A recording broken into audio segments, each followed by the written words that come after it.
Hi guys, welcome back to my channel. How are you doing? Thank you for being here. If you've been here before, thank you for the continued love. If you're new, you're very welcome. So I post a weekly dal and another recipe packed with spice and flavor. Sometimes it's Indian, where I'm from, sometimes it's not. So you're very welcome aboard. Today I'm going to make something that is a flavor that again I was very accustomed to and I loved in India growing up, which is the flavor of fenugreek with carrots. So methi gajar and methi aloo are very classic combinations. You get the creaminess, the sweetness of the root veg with the really slightly bitter spikiness of the fenugreek. And today I'm going to turn that into a one-pot pulao for you, just to bring all those flavors together in one meal that you can enjoy. You can take on the road, take it with you to the office, whatever you like. But I hope this sounds good to you. It's going to be packed with flavor as standard.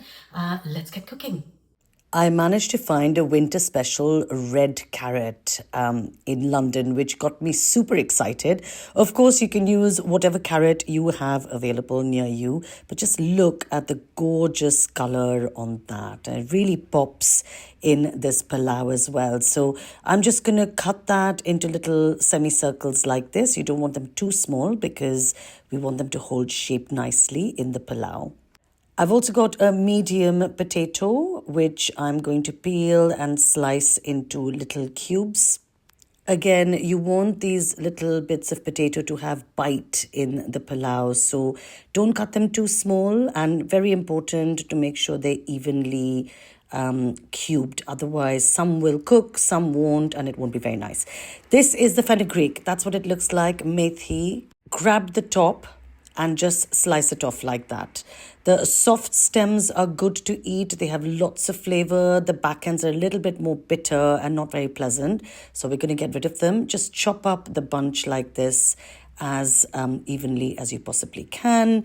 I would just run the knife through it like this as well to get it into the smallest bits that you can. I mean, I could have gone even harder, to be honest, but I lost patience and gave up. That should do the job. Now smash up 2 cloves of garlic and a little 1/2 inch cube of ginger. I don't know how you peel your garlic, but that's how I do mine. I don't have ginger and garlic paste ready, so I'm just going to run those through a grater, a fine grater, until I get a little mince of both of those, the ginger and the garlic. Time now to wash a cup of basmati rice until the water runs clear. Remove it and put it in a sieve while you wipe out the pan that you washed it in and get a couple of tablespoons of oil heating up. Into that goes 1 large bay leaf and a stick of cinnamon. I'm keeping the spicing quite close to what you'd normally get in a gajar methi. So in goes a teaspoon of cumin seeds, and then that ginger and garlic we grated earlier. There we go. And you want to give that a good mix in the hot oil. The oil's about medium, so we don't want the ingredients to burn here because they're quite delicate. And into that, I'm going to add the chopped potatoes and carrots. Look at that gorgeous color. Isn't it pretty? So in that goes, we're going to stir that with 1/2 teaspoon of some chili powder. You want to saute it really well here. You're looking at about 4 or 5 minutes. You'll see the potatoes going translucent in the edges. And don't worry at all if you get some of that spice sticking in the pan.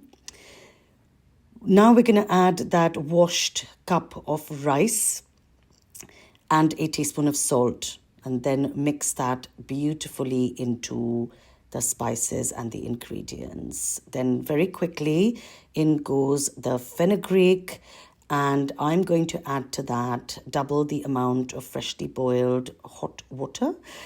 So this is 2 cups, 1 cup of the rice and 2 cups of the hot water. So in that goes. There we go. Now it should bubble up very quickly when you do that. So grab your spoon and give that a good mix to make sure that all those ingredients are incorporated, but also any slightly burnt bits at the bottom are loosened, because that's flavor too. You want that all in your fabulous pulao. Now lower the heat to a simmer, like a highish simmer, and then stick the lid on. This is going to take exactly 12 minutes to cook. Yes, that's it. I have done this a million times, and that's how long it takes. When that time is up, turn off the heat and move that to a hot hob. And then when 5 minutes later, that is your pulao done. Just look at that. So fluffy.